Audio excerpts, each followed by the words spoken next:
the realization of prosperity. It is granted only to the heart that abounds with integrity, trust, generosity, and love to realize true prosperity. The heart that is not possessed of these qualities cannot know prosperity, for prosperity, like happiness, is not an outward possession, but an inward realization.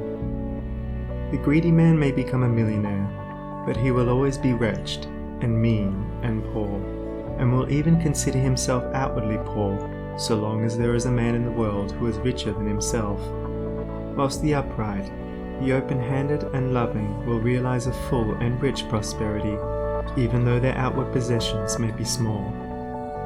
He is poor who is dissatisfied, he is rich who is contented with what he has, and he is richer who is generous with what he has. When we contemplate the fact that the universe is abounding in all good things, material as well as spiritual, and compare it with man's blind eagerness to secure a few gold coins or a few acres of dirt, it is then that we realize how dark and ignorant selfishness is. It is then that we know that self-seeking is self-destruction. Nature gives all, without reservation, and loses nothing. Man, grasping all, loses everything. If you would realize true prosperity, do not settle down, as many have done, into the belief that if you do right, everything will go wrong. Do not allow the word competition to shake your faith in the supremacy of righteousness. I care not what men may say about the laws of competition, for do I not know the unchangeable law, which shall one day put them all to rout, and which puts them to rout even now in the heart and life of the righteous man? And knowing this law, I can contemplate all dishonesty with undisturbed repose, for I know where certain destruction awaits it. Under all circumstances, do that which you believe to be right, and trust the law. Trust the divine power that is immanent in the universe, and it will never desert you, and you will always be protected. By such a trust, all your losses will be converted into gains, and all curses which threaten will be transmuted into blessings.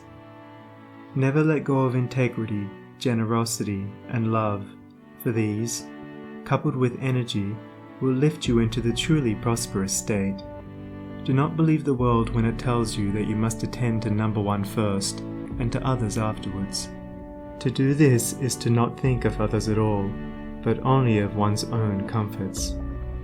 To those who practice this, the day will come when they will be deserted by all, and when they cry out in their loneliness and anguish, there will be no one to hear and help them.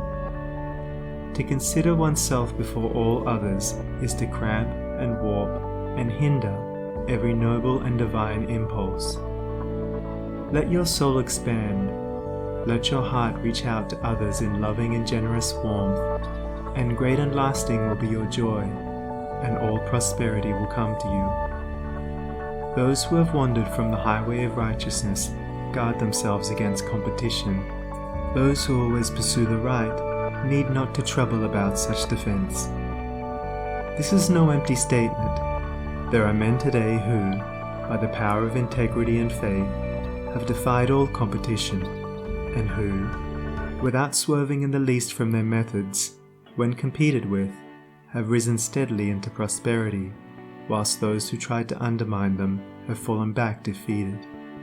To possess those inward qualities which constitute goodness is to be armored against all the powers of evil, and to be doubly protected in every time of trial. And to build oneself up in those qualities is to build up a success which cannot be shaken, and to enter into a prosperity which will endure forever. The white robe of the heart invisible is stained with sin and sorrow, grief and pain, and all repentant pools and springs of prayer shall not avail to wash it white again. While in the path of ignorance I walk, the stains of error will not cease to cling. Defilements mark the crooked path of self, where anguish lurks and disappointments sting. Knowledge and wisdom only can avail to purify and make my garments clean. For therein lie love's waters, therein rests peace undisturbed, eternal and serene. Sin and repentance is the path of pain. Knowledge and wisdom is the path of peace. By the near way of practice I will find where bliss begins, and how pains and sorrows cease. Self shall depart, and truth shall take its place. The changeless one, the indivisible, shall take up his abode in me, and cleanse the white robe of the heart invisible.